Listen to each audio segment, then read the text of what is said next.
What's up, everybody, and welcome to this edition of the Gimme presented by BetMGM. Why the Gimme? Because it's good. That's why we are less than 24 hours till the first tee time at the Charles Schwab Challenge at Colonial Country Club. This one is really funny. Surprisingly good field at Colonial this week. We'll tell you all about that top tier of players, including Jordan Spieth, the favorite. Coming up on the show, we're going to spin the betting wheel. We're going to make our ultimate DFS lineup. In just a minute, we're going to give our perfect portfolios. And we've got a first-round leader contest. You can win a golf bet hat, kind of like this guy right here. But I'm keeping mine. You can have a different one. It'll be cleaner for you. I'm Jason Sobel. She's Amanda Rose. And Justin Ray off on paternity duty. One more week. Will Gray from NBC Sports Edge, our old friend, is filling in. Will, what's going on, dude? Thanks for doing this. Yeah, good to be here, Sobel. Good to be with both of you. I feel like we could have saved some time and just done this on the patio at West Orange, but maybe next time we'll figure out our schedule. But yeah, it's great to be with you guys. I know we're all going to go through a few picks, and maybe one of them will come through. And is it plaid jacket this week, or is it tartan jacket? Which way are we going? I think it's tartan. I'm not sure, though. And by the way, not much work. I'll go the other way. I'll take plaid minus 120. Okay. Not much work usually gets done on the West Orange back patio, by the way. So it's better that we're not there right now. All right, guys, let's start with one bet that you're looking at, one play that you're looking at for this week. Will, what you got? I'm in on Morikawa. We're going to talk about him more in a few minutes, but I really feel like there's a lot to like about him. I know that Spieth is a deserved favorite at the top of this market, but when I look at the strengths that you need at Colonial, it's a ball striker's course. Morikawa is so solid tee to green. I think that there could be some value on him given how popular of a bet Spieth is going to be this week. Amanda, how are you? I'm good. How are you? I'm great. I like Vincent Whaley this week. I know I'm kind of picking up what you're selling. I feel like I'm at a slot machine where it's like you keep waiting for it to hit, and I'm going to sneak in and stick the coin in, and it's going to hit the jackpot. I've seen that happen before. Vincent Whaley just got into the field when Louis Oosthuizen dropped out. Guys, I'll give you one. This is the unsexiest play you'll hear all week. Jordan Spieth, the tournament favorite, for a top 10. He's been top 10 at this event in 6 of his 8 starts at Colonial. That's 75%. I did the math all by myself on my very own calculator. His implied odds at plus 125 are 44%. So I feel like there's a big edge there in going for Jordan Spieth, top 10. Again, it ain't sexy, but it might get the job done. All right, let's take a look at the top of this board from BetMGM. As I mentioned, Jordan Spieth, 10-1. He is the favorite. Justin Thomas coming off that miscut. Added this one late to the schedule last week after failing to reach the weekend at Kiowa. He is 12-1. Colin Morikawa, who Will likes, 14-1. Great ball striker. Lost here in a playoff last year. He lost that playoff to Daniel Berger, who was among those at 20-1 alongside Abraham Answer, riding a heater coming into this one, and Patrick Reed. You can see our bets last week, not so great. Avert your eyes. We got one winner in there. That's not good enough. We can do better this week. So, guys, let's get some winners. Let's get into these perfect portfolios. Amanda, go. Jason, you were the only one that hit last week, and that hasn't been the case lately. Like when Team Justin Rose is hanging around, it's kind of like the opposite. So good for you. Also, I had such a good joke, but you just kept talking, and I couldn't get the joke in. So I'll sue you later. It's fine. So I'm going to go with a really sexy play too. Jordan Spieth, top 10, leads in strokes gained total, approach, putting, loves this play. 6 out of 8 starts, top 10s. He's won here before. 8 out of 8? No, it's not 8 out of 8. 6 out of 8. 6 out of 8. That's what I said. Yeah. Oh, okay. I'm losing my mind. I swear to God. Daniel Berger, he won here last year in the playoff against Colin Morikawa, who Will likes. In this course fits his game really nicely.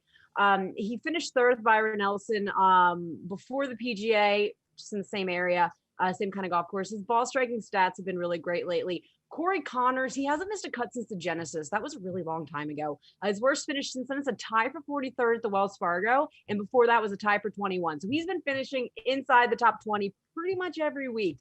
He's getting a lot of strokes on the field, especially in ball striking, which is going to be key here. And then Vincent Whaley, like I mentioned, I'm picking him for a top 20. He has been consistently finishing inside the top 30 every week. He's gaining more and more strokes on the field every single week. He's got to have a big finish soon. I think the top 20 you're getting good odds on him, and I think it's a good place to start. All right. I like that. Guys, I'm going to start my card with Will Zalatoris. I met Zalatoris last week. I had never actually spoken with him in person. We had him on the radio show on PGA Tour Radio a few times, but Met him in person, guys. I can't say enough about this young crop of 20-something players, not just really good ball strikers, but like nice kids, like really, really like gentlemanly, mature kids. I don't know. That's kind of cool. So it makes me want to root for him a little bit more. But even if he was a jerk, I think I'd take him for a top 5 this week because he's a ball striker. This is a ball striker's golf course, and I think it's going to play really well in his hometown in Dallas. Abraham Answer, 2nd, 5th, 8th, his last 3 starts. Spoke with him after his final round 65 at Kiowa last week. He looks like he's ready to go on a little bit more of a tear. Big Beautiful, big rig. He said he likes Big Beautiful just a little bit more, but Harry Higgs will take whatever you call him, and he'll take it with a smile. Great infectious personality, coming off his share of 4th place last week in his first career major championship, like for a top 20. And then Mav McNeely, I'm going on a course comp thing here. He was 2nd at Pebble. He was 4th at the RBC Heritage. And those short courses should compare well to Colonial this week. So I like him for a top 30. Will?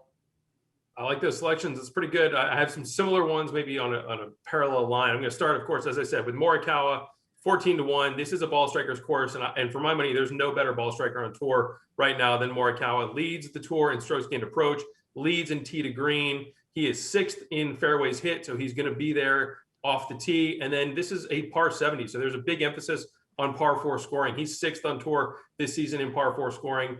We know that it's always about the putter with him, but if you look at him specifically on bent grass greens, we've got some new tools at NBC Sports Edge that we are diving into, and he loses about a half a shot per round to the field on putting overall, but it goes down to a quarter shot on bent grass. So he is better on bent than some of those other surfaces. So I really like Morikawa this week. I feel like you can make an argument for him being the favorite over Jordan Spieth. And then down the card from there, Justin Rose, plus 275 for a top 10 finish. We saw him boat race the field back in 2018. He finished T3 last year. And I feel like there's a huge crop of veterans who all of a sudden have flipped the switch. And he is definitely in that group. 3 finishes of T11 or better, a top 10 in his last 4 starts, a top 10 last week at the PGA. If you look specifically at Colonial, going back to 2014, he's 4th in total strokes gained at this course behind only Spieth, Woodland, and Morikawa, and those last 2 only counted last year's event. Rose has a little bit of a better sample size. I've got the local angle. So everyone loves a good local angle. How about Ryan Palmer? Colonial member, right? James Edmondson on the bag, 4-time club champion. If they could get a best ball between the 2 of them, it might work out pretty well. But Ryan Palmer just had his made cut streak end last week. It was pretty lengthy. It was one of the best on tour. I think he gets back on the horse in a big way this week. He has 4 top 10 finishes at this event and at this course since 2012 and has put together a lot of top 10 and top 20 finishes this season. Doesn't get a lot of love because he doesn't win a lot, but I think that for the top 10 and top 20 bets, he's got a good guy to go to. And then finally, this is my Mav McNeely alternate. How about Russell Knox? Another fairway finder, another guy who's not going to lose ground off the tee this week because he's not the longest guy on tour. He missed the cut at this event last year, but that's kind of a throwaway because everyone's coming off that 3-month break after the pandemic. Outside of that, he has never finished outside the top 25 at this event. He's 7th in GIR percentage, 22nd in strokes gained approach, very solid iron player coming in off 3 top 40 finishes. He was T18, T21 at Quail Hollow and Valspar. I think that he gets inside that top 20 number this week at plus 333. Yeah, Will, one thing you said there at the beginning of that, you said you wouldn't have been surprised if Morikawa was the favorite over Spieth. I wish we could have bet last week. That's the future of betting. Betting on the odds, I think, is the future of how we get into there. And then I think you can bet on betting of the odds. So, I mean, we can go full meta there. So I like that. Guys, let's get into this course a little bit. If you don't know Colonial Country Club, where you been? It's not exactly new on the schedule. Hogan made his bones here just outside of Dallas, 7,200 yards, a ball striker's paradise, as we talked about.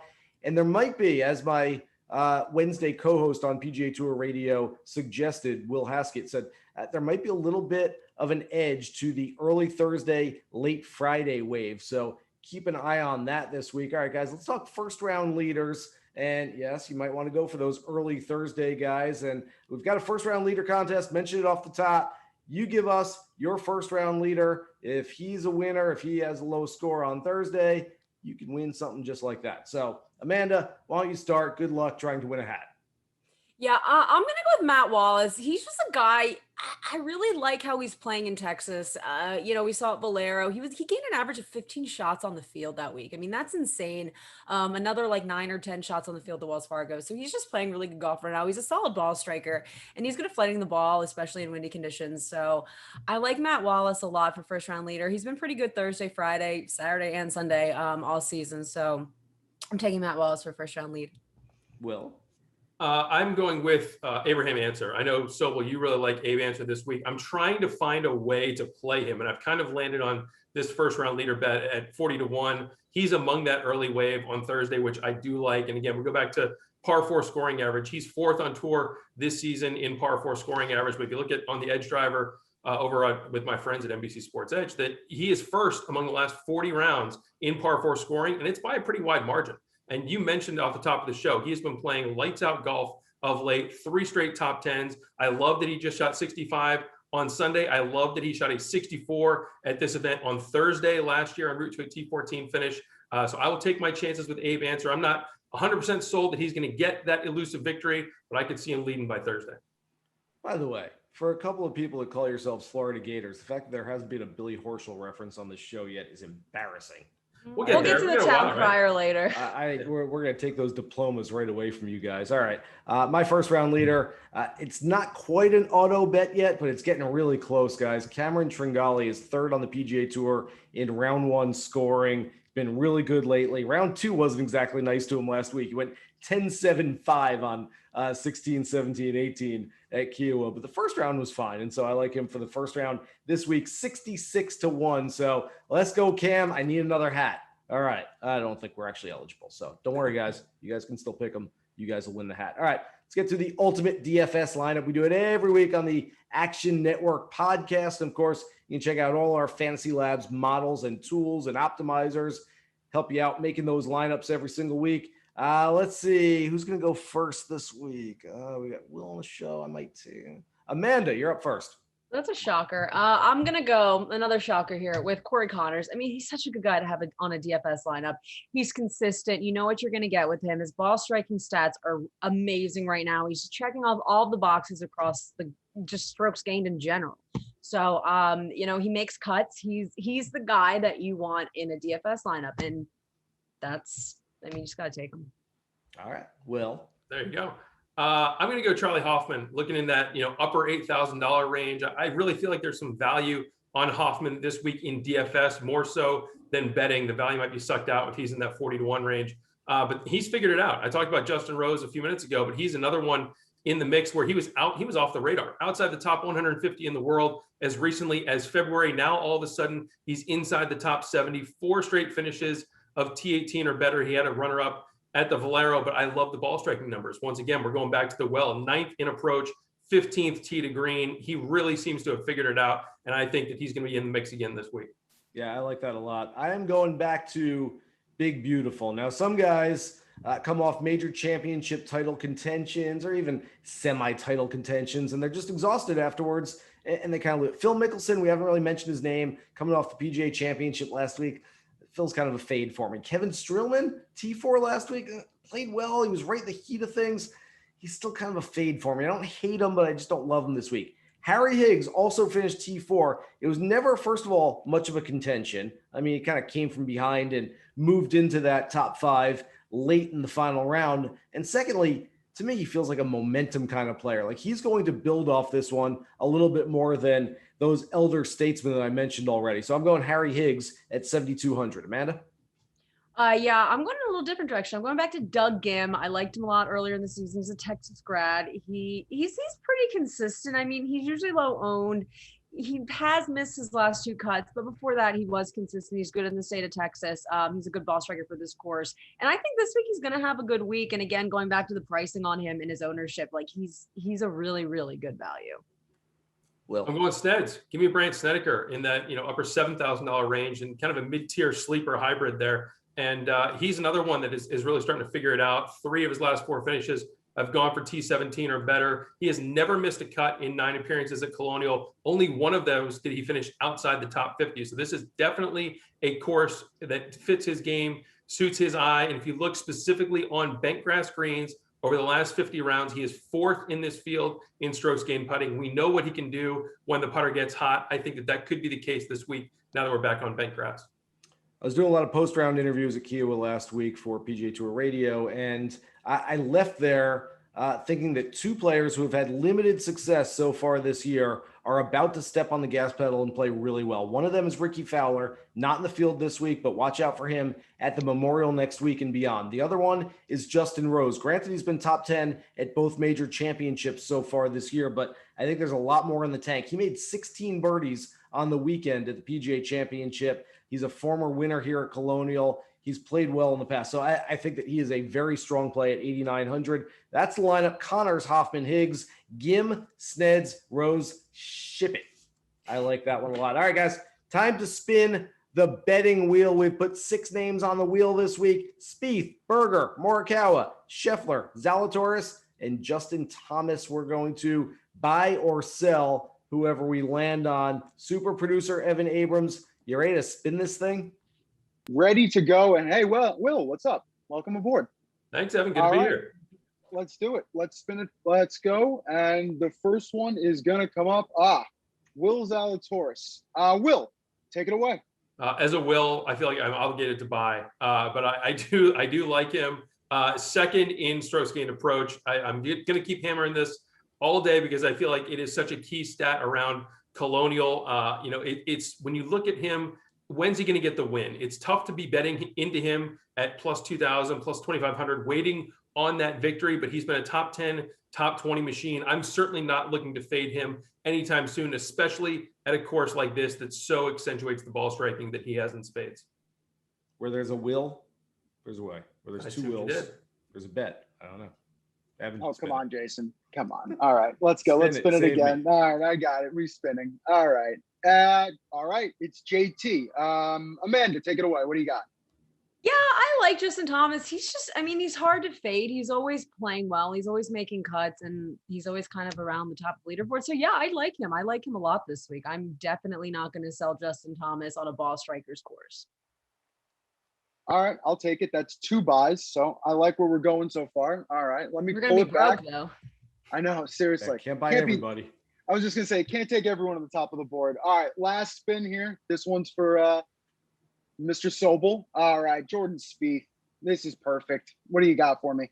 I've already told you right off the top of the show, he's a buy for me this week. I've already bet him outright, and I almost never bet outright on the favorite.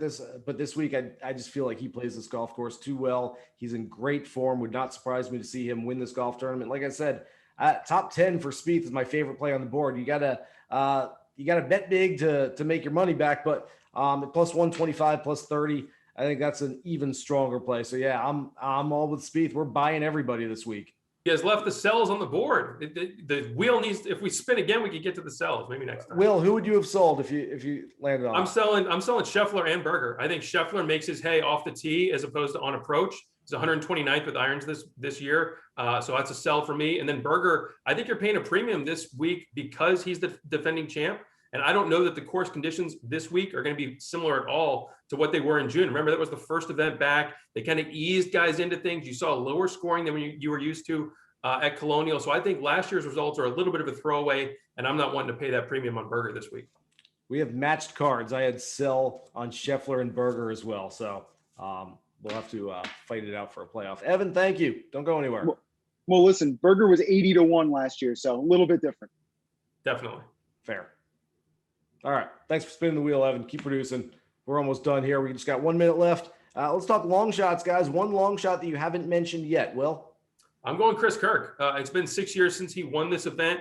It's still his last PGA Tour victory. I know he got in the winner's circle last year at the Corn Ferry, but this is a place where he has finished inside the top 15, 3 out of the last 5 trips. He's starting to play better. He turned the corner, getting back into full playing status. And we've seen in recent weeks, when he plays well, he's there in the top 10. He's T7, T8. The good weeks have gone from, 30th or 40th into 7th and 8th. And I think that when you're looking at those, plus 400 for a top 10, plus 200 for a top 20, Chris Kirk is definitely one I have circled.